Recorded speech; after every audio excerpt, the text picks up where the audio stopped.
저는 이 정부가 내년을 넘기지 못할 거라고 저는 생각을 합니다. 사실은 100일 만에 경제를 망치는 모든 정책을 쏟아부었고 올해 망할 것 같았는데 반도체 산업이 지금 이 정권의 수명을 연장시키고 있습니다. 그럼에도 불구하고 반도체 산업마저 우리 주시장에서 보듯이 망쳐놓기 때문에 내년을 넘지 못할 거다라는 생각을 합니다. 그 이유를 하나씩 짚고 넘어가도록 하겠습니다.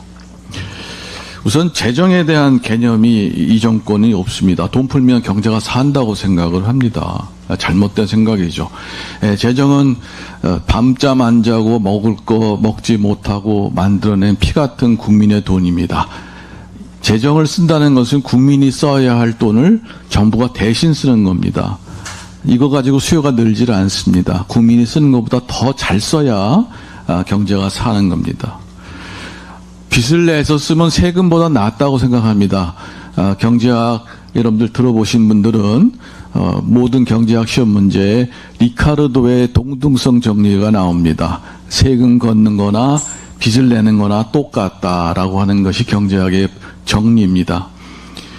국가 채무를 늘리는 것이 미래의 상환 부담을 늘린다라고 생각을 하지만 현재의 국민에게도 부담을 줍니다. 투자가 줄어들고 그리고 이자가 늘고 물가가 늘어서 현재 미래 세대뿐만 아니라 현재 사는 사람도 부담입니다. 지금 돈을 풀어서 경기를 살린다고 하지만 이 정부의 돈 푸는 정책으로 인해서 서민 경제는 망가지고 있습니다. 재정을 늘려서 성공한 국가는 없습니다. 이 정부가 들어서 2026년 1사분기 GDP 디플레이트 상승률이 12.9%였습니다.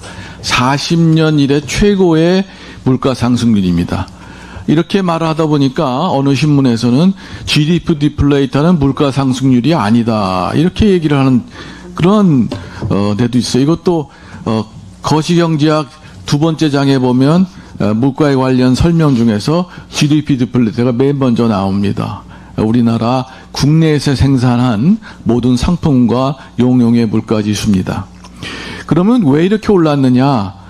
반도체 산업의 물가가 올라긴 올랐습니다만 이것이 문제입니다. 생산량이 늘어서 경제가 좋아져야 되는데 단순히 가격만 올랐기 때문에 이것은 경제에 크다는 부담을 줄 수 있다 하는 말씀을 드립니다. 그리고 이러한 사태는 여러 나라에서 경험을 했어요. 베네수엘라는 정권이 바뀐 다음에 정유산업을 외국이 갖고 있던 정유산업을 국유화해서 그거 가지고 국민에게 돈을 퍼준다 이런 정책을 썼습니다. 베네수엘라가 경제가 잘 됐습니까? 차베스가 정권을 잡자마자 이 정책을 쓰자마자 마이너스 성장을 하게 됩니다. 그 이유가 뭐냐면 유가가 올라가면 조금 낫죠.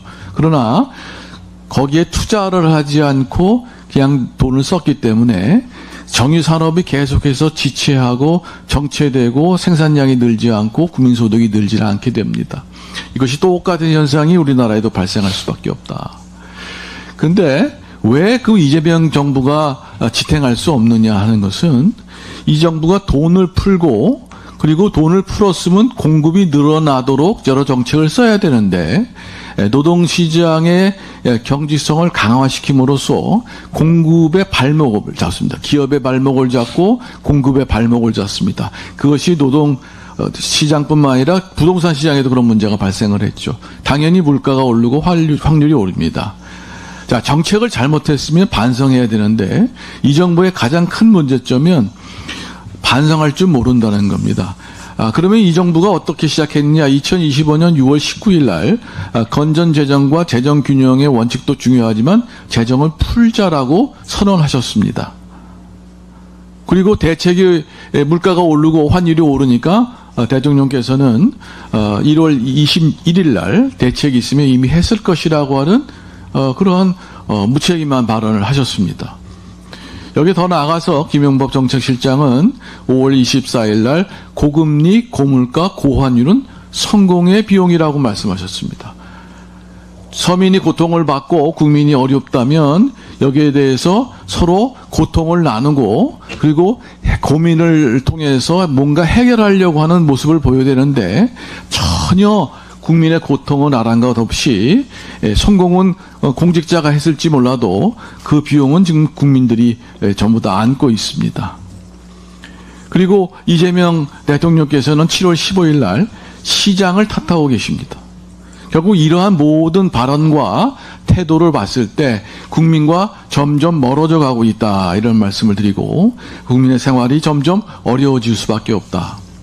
자, 지수로 보십시오. 고통지수를 보시면 문재인 정부가 만든 민생 고통을 이재명 정부가 다시 악화시키고 있습니다. 고통지수가 2017년부터 4.7에서 5.6 계속해서 차라리 코로나가 낫다는 정도로 코로나 시대가 제일 낮았습니다. 그러나 바로 6.2, 2022년 8.0까지 엄청난 속도로 고통지수가 올라가는 것을 볼 수가 있었습니다. 다시 이재명 정부 2026년 6월에 6.0으로 고통지수가 다시 올라가고 있습니다. 청년들은 어떠냐? 청년들의 고통지수는 더 심각합니다. 이것이 다 뭐냐면 반도체 가지고 지금 우리가 아치 경제가 잘 나가고 있다고 생각을 합니다만 지금 서민들은 고통 속에 하루하루를 보내고 있습니다. 이 통계표는 한국은행 경제통계 시스템에 나온 국민계정표입니다. 빨간색으로 표시된 전 분야가 지금 빨간색으로 표시되어 있습니다. 역성장을 한 겁니다. 반도체와 증권업을 빼놓고는 거의 모든 산업에서 마이너스 성장을 하고 있다. 이런 말씀을 드립니다. 이것이 이재명 정부의 성적표고 이것은 오롯이 정부 정책의 실패에서 발생한 것이고 그 실패를 반성할지는 모르는 오만한 정권이 그 수명을 단축하고 있다는 말씀을 드립니다. 반도체 호황은 좋은 일입니다. 그러나 호사다말하고 이것을 관리하지 못하면 정권의 수명을 단축할 수도 있다는 말씀을 드립니다. 반도체가 호황이 되면 해외 부분에서 통화 증가가 발생을 하고 통화당국은 이것을 환수하려고 노력을 합니다. 그러면 또 고통이 시작이 되죠.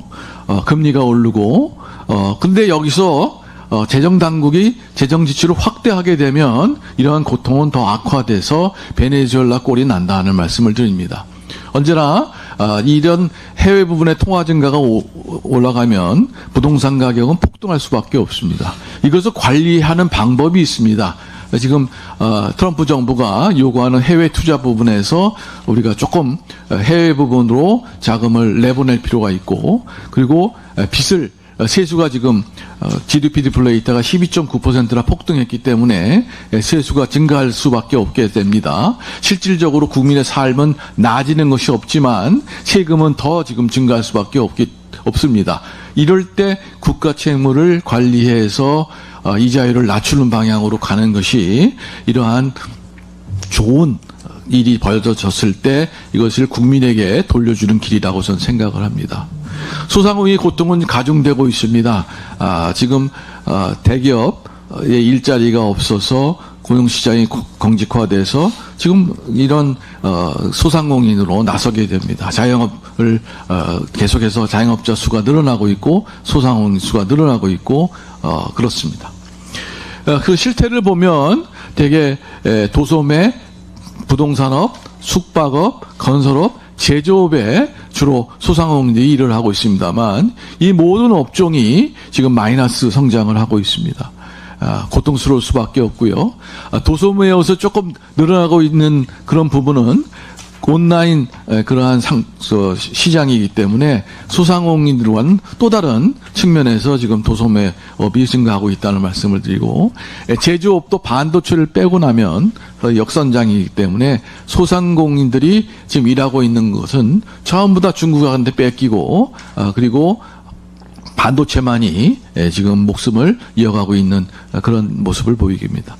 체감 경기를 보시면 이렇게 점선으로 표시한 게 역대적으로 소상공인들 계속해서 이 경기가 악화되고 있다는 것을 보여지고 있는 그래프고요. 이 중소벤처기업부가 발표한 경기 동향 지수를 보면 지금 6월과 7월의 체감 지수가 한 50%입니다. 이게 50이라고 하는 숫자는 뭐냐면 소상공인의 75%가 경기 악화를 경험하고 있다는 통계입니다. 이게 나랍니까? 이럼에도 불구하고 지금 이 정권은 자기가 무엇을 잘못하고 있는지 모르면서 지금 어떻게 보면 국민을 우롱하고 있다. 이 모든 문제가 왜 그러냐면 경쟁 심화를 지금 애로사항으로 얘기하고 있는데 우리나라가 대기업에서 근로하고 있는 근로자 비중이 매우 낮습니다. 이것은 모든 노동시장 규제를 대기업부터 강화해 왔기 때문에 그런 모든 규제로 인해서 대기업의 노동 수요 창출 능력이 떨어지고 이에 따라서 할 수 없이 소상공인으로 계속해서 들어오기 때문에 소상공인들의 경기는 계속해서 악화될 수밖에 없다. 따라서 노동시장의 유연성을 지금 강화하고 그리고 여러 규제를 완화하는 것이 오히려 소상공인들을 구해주는 길이라는 말씀을 드립니다. 음식의 혁신가들의 여러 교훈들이 있습니다. 어떤 분들은 욕을 드시고 또 이것 문제가 플랫폼이 문제가 있다고 그래서 또 규제를 강화하고 그래서 이분들이 어느 텔레비에 나와서 음식업 하지 말라는 말씀들을 하시더라고요. 망하는 길밖에 남지 않았다는 말씀들을 하십니다. 도대체 우리나라가 어디로 가야 될지 그런 답답한 마음이 듭니다. 그래서 이재명 정부의 문제는 양극화를 악화시키는 정책을 계속 쓰고 있습니다. 검수완박이 남의 일이 아닙니다. 이제 민생사법 범죄가 급증할 겁니다. 그리고 반도체 호황이 생산 증가로 수반되지 않았기 때문에 이것이 경제 성장에 주는 기여도는 매우 제한적이고 물가만 급등시킬 수가 있습니다. 조심스럽게 거시경제 정책을 써야 합니다. 노동시장을 경제화하는 게 근로자를 위한 길이 아니라 소상공인들의 경영 압박을 하고 노동자의 일자리를 없애고 있는 그러한 상황을 만들어냅니다. 좌익적 경제 사고가 재앙을 만들어내고 있는 겁니다. 소비가 미덕이다라고 믿고 있어요. 돈을 풀면 경제가 살아난다고 믿고 있습니다. 이것은 90년 전에 케인즈가 일반 이론에서 부정한 얘기입니다. 1920년 마르크시스트들이 만들어낸 이야기지만 1936년에 케인즈가 투자가 경기에서 가장 중요한 관건이기 때문에 투자를 활성화시켜야 된다라고 얘기를 한 겁니다. 분배가 개선되면 경제가 좋아진다고 생각합니다. 분배는 생산 과정에서 이미 발생되는 겁니다. 하는 일을 바꾸지 않으면 분배가 개선되지 않습니다. 이것을 계속해서 재정으로 돈을 풀어서 분배를 교정하려고 하면 하는 일을 바꾸지 않고 분배가 악화되는 일을 계속하면서 재정만 낭비하고 있는 그런 일이 벌어져서 경제는 악화됩니다. 고용 규제를 강화하면 근로자 후생이 강화된다고 증가한다고 믿습니다만 오히려 반대입니다. 일조량가 줄어서 근로자의 후생은 악화됩니다. 재정 지출의 명암을 구별하지 못하고 국가 채무 증가가 경제 성장을 저해한다는 그러한 여러 가지 연구 논문을 무시하면서 마중물 이야기만 반복하는 것은 그런 문제가 있다. 그런 문제가 생긴 이유는 여기 보시면 이재명 정부의 모든 관료들이 지역적으로 편중되어 있고 그리고 이상하게 범죄를 저지른 비율이 높아요. 그래서 같은 생각을 하고 있지 않느냐. 법을 우습게 여기고 법을 아무렇게나 만들어도 된다고 생각하고 그냥 국민을 규제로 다룰 수 있다고 생각하는 이러한 사고방식이 정책에 문제를 만들어내고 이것이 이 정부의 수명을 단축할 것이다. 이렇게 생각을 합니다. 여기서 마치도록 하겠습니다. 감사합니다.